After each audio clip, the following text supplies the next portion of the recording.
On है।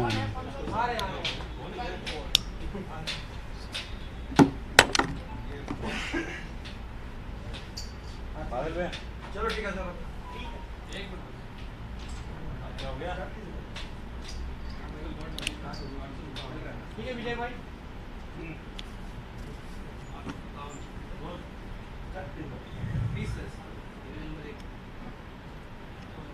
सभी को नमस्कार। जैसा कि आप सबको मालूम है कि आज दिल्ली के मुख्यमंत्री श्री अरविंद केजरीवाल और आम आदमी पार्टी के संयोजक, राष्ट्रीय संयोजक, उनको सीबीआई ने पूछताछ के लिए बुलाया,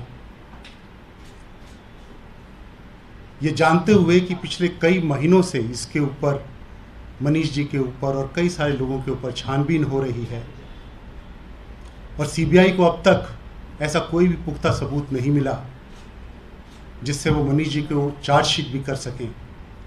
आज सिर्फ एक मुख्य मुद्दों से ध्यान बटाने के लिए अरविंद जी को आज पूछताछ के लिए बुलाया गया। आम आदमी पार्टी के सभी कार्यकर्ता शांतिपूर्ण तरीके से इसका विरोध भी प्रदर्शन करना चाहते थे, लेकिन हमें आज जगह जगह से खबर मिली कि हमारे विधायकों को घर से बाहर नहीं निकलने दिया गया। जो निकलना चाहते थे उन्हें घर में ही रोक लिया गया। पार्षदों को घर से बाहर नहीं निकलने दिया गया। कुछ लोग जो बाहर निकल पाए, शांतिपूर्ण तरीके से विरोध प्रदर्शन कर रहे थे, उन्हें पकड़कर डिटेन कर लिया गया है। आज हमारे पार्टी के बड़े नेता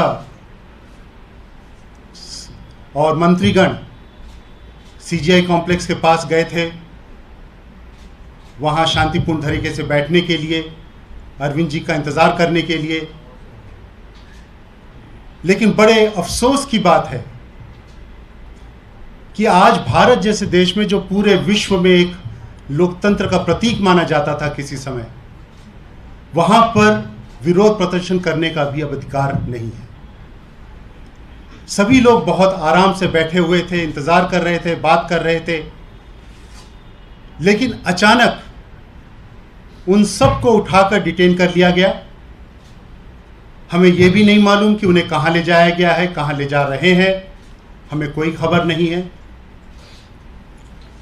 और ये बड़े चिंता की बात है। हम सब ये कई महीनों से कह रहे हैं, कई सालों से कह रहे हैं कि देश में लोकतंत्र पूरी तरह से बिखर चुका है। सारे इंस्टीट्यूशंस को खत्म कर दिया गया है, विरोधियों को नष्ट करने का पूरा प्लान कर लिया गया है। और आज वही दिख रहा है। अगर देश की जनता शांतिपूर्ण तरीके से अपना विरोध न प्रदर्शन कर सके तो ऐसे लोकतंत्र की हत्या को हम क्या कहेंगे, यह हम सबको सोचना पड़ेगा। यह भी देखा गया कि अगर बीजेपी धरने करती है तो ना उनके अगेंस्ट कोई कार्यवाही होती है, ना उनके कार्यकर्ताओं को पकड़ा जाता है, ना उन्हें जेल भेजा जाता है। लेकिन हमारे कार्यकर्ताओं को चूं तक की आवाज निकालने की भी परमिशन नहीं है।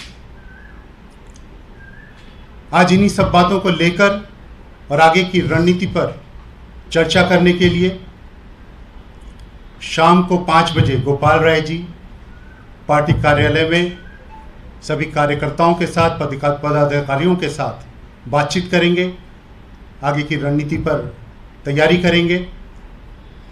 हमें पूरा विश्वास है कि इन पूछताछ से भी सीबीआई को कुछ हाथ नहीं लगेगा। और आज तक जिस तरह से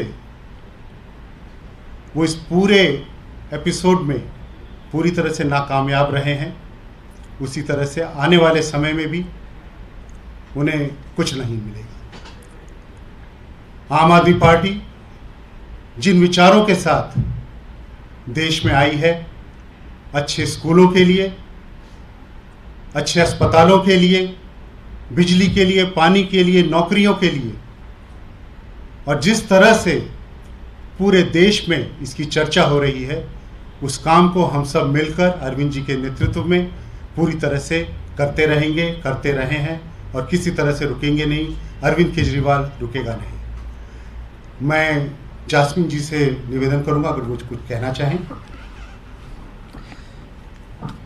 जैसा कि पंकज जी ने अभी कहा, किसी भी लोकतंत्र में विरोध प्रदर्शन करने का अधिकार एक पवित्र अधिकार होता है। The right to protest is a sacred right in any democracy. और ये अधिकार हर एक आम आदमी के पास होना चाहिए। लेकिन आज जो दृश्य हमें दिल्ली में देखने मिले, पार्षदों के घर, विधायकों के घर पे पिछली रात पुलिस तैनात हो गई, कह रहे हम आपको घर से बाहर नहीं निकलने देंगे। जो कुछ लोग अपनी घर से बाहर आए तो उनको वहीं से उठा लिया। इतना ही नहीं, बड़े बड़े मंत्री, दिल्ली सरकार के मंत्री, पंजाब सरकार के कैबिनेट मिनिस्टर्स, हमारे सारे सीनियर लीडर्स जो सीबीआई हेडक्वार्टर्स के बाहर पुलिस से पूछकर सड़क के किनारे चुपचाप बैठे थे, इंतजार कर रहे थे कि कब अरविंद जी बाहर आएंगे। ना कुछ पूछे, ना कुछ बताए, ना ये भी बताए कि किस धारा के अंदर आप हमें गिरफ्तार कर रहे हो। दिल्ली पुलिस आती है, सबको बस में बिठा के ले जाती है, अज्ञात जगह पे ले जाती है। दुख के साथ ही आज कहना पड़ रहा है कि the right to protest is dead. Bharat में आज के दृश्य देखकर ये कहना मेरे ख्याल से हमारी मजबूरी है कि right to protest is dead in India. आप किसी के खिलाफ आवाज तक नहीं उठा सकते, आप मिलकर शांति से साइलेंटली अपना प्रोटेस्ट नहीं व्यक्त कर सकते। एक तरफ आज भाजपा देखिए, उनके पोस्टर्स हर जगह लगे हैं, वो कई कई जगह पे मिलकर आम आदमी पार्टी के खिलाफ प्रदर्शन कर रहे हैं, उनका बाल तक बाका नहीं हुआ। लेकिन आम आदमी पार्टी के छोटे से छोटे कार्यकर्ता से लेकर बड़े से बड़े नेता को आप जेल में डाल रहे हो। ये इमरजेंसी नहीं है तो क्या है? और इसी की आवाज उठाते अरविंद केजरीवाल जी को उनका जो है पनिशमेंट आज मिल रही है। कई सालों से, पिछले 10 सालों से अरविंद जी ने भाजपा के खिलाफ आवाज उठाती रही है। और पिछले कुछ दिनों में जो दिल्ली असेंबली के अंदर इन्होंने जो एक्सपोजे किए हैं कि कैसे मोदी सरकार सर से पैर पूरी तरह से भ्रष्टाचार में लिप्त है, यह मोदी जी को सहन नहीं होता। और इसलिए आज सीबीआई का समन्स मिला। इसको डक करने की कोई कोशिश नहीं की अरविंद केजरीवाल जी ने। जब कुछ किया ही नहीं है तो छुपाना क्या? और एक नहीं 100 ऐसे समन्स का वो जवाब देंगे, जाके पूरी तरह से कोऑपरेट करेंगे। लेकिन इसका मतलब ये नहीं कि आप समझ रहे हो कि आम आदमी कमजोर है। आम आदमी अगर आवाज उठाना चाहे, प्रोटेस्ट करना चाहे तो आप उन्हें प्रोटेस्ट ही नहीं करने देंगे। 5 लोग अगर मिलके सड़क के कोने बैठना चाहे, आप उन्हें बैठने नहीं दोगे। ये क्या नॉर्थ कोरिया बना दिया है आपने दिल्ली को? बड़े शर्म की बात है। और देश ये देख रहा है कि किस तरह से लोकतंत्र का गला घोटा जा रहा है। आज 5 बजे जो हमारी इमरजेंसी बैठक होगी, इसमें आगे की रणनीति तय करेंगे। धन्यवाद। आपने जो एक दिन का विधानसभा सत्र बुलाया है, एलजी ने उसको भी अनुचित माना है, बोला प्रोसीजर रिलैक्स है उसके अंदर। देखिए, बड़े दुख की बात है ये एग्जैक्टली ये रवैया हमने पंजाब के गवर्नर का देखा। गवर्नर और लेफ्टिनेंट गवर्नर जनता के प्रतिनिधि नहीं है, वो कॉन्स्टिट्यूशनल पोस्ट होल्डर्स हैं। चुनी हुई सरकारें तय करती है कब कब मिलना है, किस किस बातों पे मिलना है, किन किन मुद्दों पे मिलना है। पिछले 75 सालों से ऐसे ही दिल्ली असेंबली या किसी भी देश के जो असेंबली हैं वैसे मिलती आई है। लेकिन भाजपा द्वारा नियुक्त गवर्नर और लेफ्टिनेंट गवर्नर जो नॉन बीजेपी स्टेट्स में होते हैं, उनको कहीं से पता चलता है कि नहीं, मालिक मैं हूं, मैं तय करूंगा कि जनता के प्रतिनिधि कब मिलेंगे कब नहीं मिलेंगे। ये गलत बात है। आप लोग को आशंका है कि अरविंद केजरीवाल को गिरफ्तार किया जा सकता है? कुछ भी हो सकता है, हम हर चीज के लिए तैयार हैं और जो भी होगा उसकी नीति उसके आगे बनेगी। सर, आपने कहा कि अभी तक जानकारी नहीं है किस थाने ले जाया गया, तो अभी भी जानकारी नहीं है इस तरह की? नहीं, अभी तक कोई जानकारी नहीं। ना किस धारा के अंदर आपने पकड़ा, क्यों पकड़ा? पहले चेतावनी दी होती कि नहीं ऐसा नहीं, ऐसा कीजिए, यहां नहीं वहां मिल लीजिए। हम पूरी तरह से कोऑपरेट कर रहे थे। सुबह से 4 घंटे तक सारे इनके आला अधिकारी हमारे सामने खड़े थे, चुपचाप हमें देख रहे थे। सडनली आए, सबको बस में डाल दिया। ये गुंडागर्दी नहीं है तो क्या है? Thank you. Thank you.